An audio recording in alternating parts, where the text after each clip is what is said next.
Hello everyone, welcome to all of you. Guys, yesterday we understand what are the different phases of the UPSC examinations, that is prelims, mains and interview.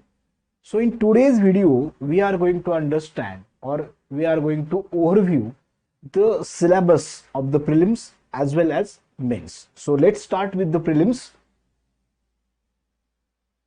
So this is the pattern we already know. So this is the pattern of the prelims examinations. There are two papers. One is general studies and another is a CSAT. Both papers are 200 marks each. So CSAT paper is a qualifying paper. General studies papers जो भी उसके marks आएंगे will be counted for the list और short जो भी candidate short list होते हैं mains के लिए उसके लिए वो काउंट हो जाएगा. Got it. सो मतलब इन शॉर्ट आपका रिजल्ट जो है GS1 के मार्क काउंट हो जाएंगे. ठीक है, तो ये पैटर्न है उसका. अब हम समझेंगे कि सिलेबस क्या है. ठीक है, सो जनरल स्टडीज पेपर 1 सिलेबस. ठीक है, this is for the prelim. Now see 100 questions होंगे. ईच क्वेश्चन 2 मार्क के लिए होगा. अगर गलत हो गया तो 1/3 नेगेटिव मार्किंग है. याद रखो 1/3 नेगेटिव मार्किंग है, ना कि 25%. ठीक है, तो देखो सिलेबस में पहला टॉपिक है current events of national and international importance. ठीक है, करंट इवेंट आपको पूछे जाएंगे. लास्ट 1 ईयर और 1.5 ईयर के जो भी मेजर इवेंट्स आपने न्यूज़पेपर में पढ़े होंगे या फिर सुने होंगे उन पर क्वेश्चन आएंगे. ऑफ कोर्स उसके लिए लेकिन आपको स्टडी करना पड़ेगा. ये जीके का एग्जामिनेशन नहीं है, आपको थोड़ा बहुत स्टडी करना पड़ता है. ठीक है, तो happenings in international relation, happenings in political sphere, social sphere, economic sphere, जो भी है गवर्नेंस के स्पेयर में क्या क्या हुआ है, कौन सी स्कीम आई, क्या हुआ, उसके प्रोविजंस क्या क्या है, कौन से टॉपिक है, रीजन है वो न्यूज में थे, किस चीज को लेकर वो न्यूज में थे, ये सब आपको इसमें करना है. For a better understanding you can see the previous year question paper और this year UPSC prelims question paper. उस पर भी हम वीडियो बनाएंगे, वो भी आप जरूर देख लेना. ठीक है, लेकिन बेसिकली यहाँ पर करंट इवेंट यानी आपको कम से कम 1 से 1.5 साल के हैपनिंग्स जो है उस पर आपको फोकस करना पड़ेगा. ठीक है, second topic is history of India and Indian national movement. Particularly history of India and Indian national movement. इसका मतलब यह है कि आपको वर्ल्ड हिस्ट्री स्टडी नहीं करनी है, सिर्फ इंडियन नेशनल मूवमेंट पर आपको ज्यादा फोकस करना है. And apart from that you have to focus on ancient history as well as the medieval history. इसके लिए बेसिक एनसीईआरटी लेवल का जो नॉलेज होता है that would be in most cases sufficient हो जाता है. बाकी के इंडियन नेशनल मूवमेंट के लिए आपको कुछ बुक्स पढ़ने पड़ेंगे. रेफरेंसेस के लिए हम हर सब्जेक्ट के लिए अलग वीडियो बनाएंगे. ठीक है, लेकिन यहाँ पर इतना याद रखो कि सवाल जो होते हैं बहुत ही बेसिक्स एंड जनरल लेवल के सवाल होते हैं. तो Indian history, particular emphasis on Indian national movement. Third जो है इंडिया एंड वर्ल्ड ज्योग्राफी. उसमें physical geography, social economic geography, उस पर क्वेश्चन आ जाएंगे. मतलब माउंटेन्स, ग्लोबल जो वेदर पैटर्न्स है उस पर क्वेश्चन आ जाएंगे. सी करंट्स होते हैं या फिर जो भी है, टीरेंस है, लोकेशंस है, एनवायरमेंट का फ्लोरा एंड फोना है, उस पर क्वेश्चन आ जाएगी. इसके लिए भी एनसीईआरटी लेवल का नॉलेज जो होता है सफिशिएंट होता है. यूजुअली 8 to 12 के जो एनसीईआरटी होते हैं यूजुअली सफिशिएंट हो जाते हैं, उसके बियॉन्ड जाने की कोई जरूरत नहीं है. ठीक है, fourth is Indian polity and governance. Polity and governance में आपको कॉन्स्टिट्यूशन ऑफ इंडिया स्टडी करना पड़ेगा. पॉलिटिकल सिस्टम हमारी, panchayati raj, public policy and right issues. ठीक है, इसके लिए जो है ये भी एनसीईआरटी लेवल का नॉलेज है. प्लस एक लक्ष्मीकांत की बुक आती है. ठीक है, एक बुक इसके लिए सफिशिएंट है फॉर द प्रीलिम्स. ठीक है, फिर इकोनॉमिक एंड सोशल डेवलपमेंट. उसमें ज्यादातर क्वेश्चन आपको करंट अफेयर्स पर आ जाएंगे. ठीक है, जो भी कोई स्कीम है या फिर आरबीआई ने कोई प्रोग्राम लॉन्च किया, ठीक है, उसके क्या क्या प्रोविजन है. जैसे कि इस बार डिजिटल करेंसी पर क्वेश्चन आया था. तो डिजिटल करेंसी क्या कर सकती है, क्या हम डिजिटल करेंसी के द्वारा डायरेक्ट ट्रांजैक्शन कर सकते हैं कि जिसमें डॉलर की जरूरत नहीं पड़ेगी. इस तरह के कुछ क्वेश्चंस थे. तो ज्यादातर इस पर करंट बेस्ड क्वेश्चन आ जाएंगे. कुछ कंसेप्ट बेस्ड क्वेश्चन होते हैं जैसे कि what is mean by GDP, what are the factors responsible for the inflation, interest rate कम होगा तो क्या होगा, बेसिक्स या फिर बैंकिंग सिस्टम पर क्वेश्चन आ जाएंगे. तो उसके लिए एनसीईआरटी लेवल का नॉलेज सफिशिएंट है. फिर general issues on environment environmental ecology and biodiversity. ठीक है, एनवायरमेंट पर स्पेशली यूपीएससी क्वेश्चन पूछती है।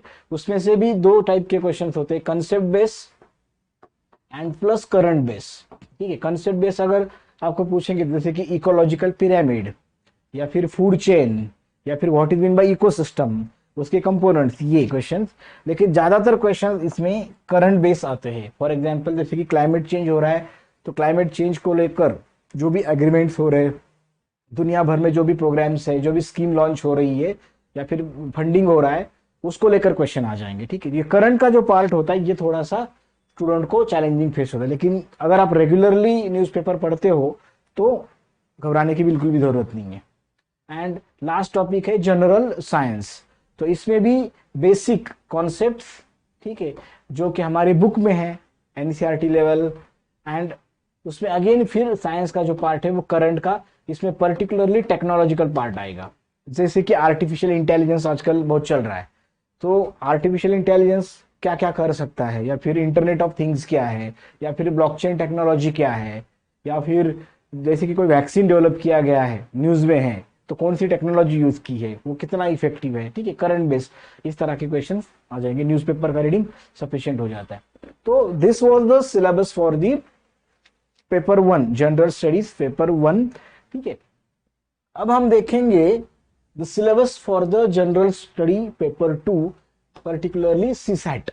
अब ये जो पेपर है, जैसे मैंने की कहा कि एप्टीट्यूड पर है, ठीक है, और इसमें आपको क्या करना है, 1/3 मार्क्स लाने हैं एटलीस्ट। जैसे मैंने कहा कि 66.66, तो अप्रोक्सीमेटली आपको 67 मार्क्स लाने हैं, क्वालिफाइंग है, उतने मिल गए सफिशिएंट है। ठीक है, ये मेरिट के लिए काउंट नहीं होता पेपर। लेकिन अगर 67 भी नहीं मिलते, देन पेपर 1 जो होता है उसके मार्क्स आपने टॉप भी किया तो भी कोई फायदा नहीं। ठीक है, अब उसमें सिलेबस देखो क्या है। पहला है comprehension, the first one is comprehension. Comprehension मतलब UPSC used to give you para passages and you have to read the passage and you have to solve the questions. MCQ ही रहेंगे, आपको ये करना पड़ेगा कि इस पैरा में बेस्ट कोरोलरी क्या है, इसका इन्फरेंस क्या है, ठीक है, what is the central message of this passage, ठीक है, उसमें एजम्पशंस क्या है, इसका कंक्लूजन क्या है। ठीक है, इस तरह के क्वेश्चंस होंगे। ये कॉम्प्रहेंशन जो है आप प्रीवियस ईयर यूपीएससी के पेपर देखेंगे तो उसमें आपको देखने को मिलेगा। ठीक है, सो majority of the section of the question paper, जैसे कि हमने कहा कि 80 क्वेश्चन होते हैं।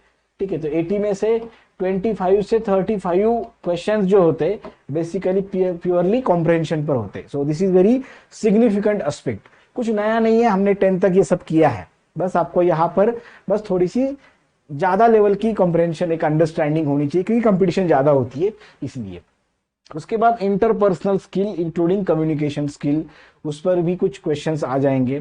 ठीक है, logical reasoning and analytical reasoning, आपको कुछ पजल्स दिए जाएंगे। आपने स्कॉलरशिप के एग्जाम दिए हैं, ठीक है, एनटीसी के एग्जाम आपने देखा होगा, उसमें यही क्वेश्चन होते हैं कि पजल है तो नेक्स्ट लॉजिकल नंबर कौन सा आएगा। ठीक है, इस तरह से तो वो है।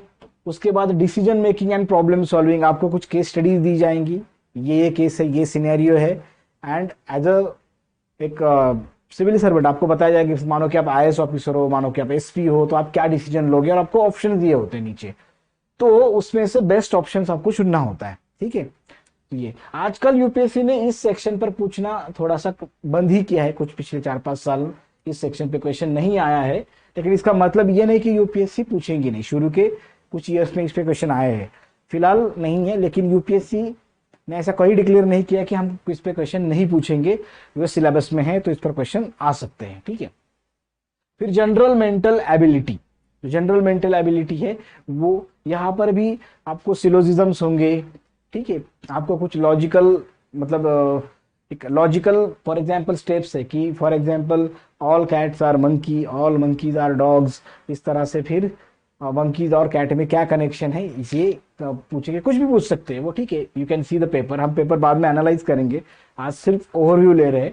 ठीक है, and then basic numeracy, numbers and their relations with each other, integers and all. ठीक है, तो ये जो होता है यहाँ पर क्लियर किया है कि क्लास एक्स लेवल तक ही पूछेंगे वो, उससे ज्यादा बेसिक न्यूमरसी जो है, बेसिक ही किया है कि यहाँ पर एम्फेसिस एडेड, बेसिक पर आपको जोर देना है, आपको ज्यादा डीप में ही नहीं जाना है। ठीक है, लेकिन ये होना एनसीईआरटी लेवल का जो ये है, जो बुक्स है, ठीक है, मतलब 6 स्टैंडर्ड टू 10 स्टैंडर्ड मैथ्स के बुक जो रहेंगे उसमें बेसिक कंसेप्ट क्लियर करके ये हो सकता है, ठीक है, इतना डिफिकल्ट टॉपिक नहीं है।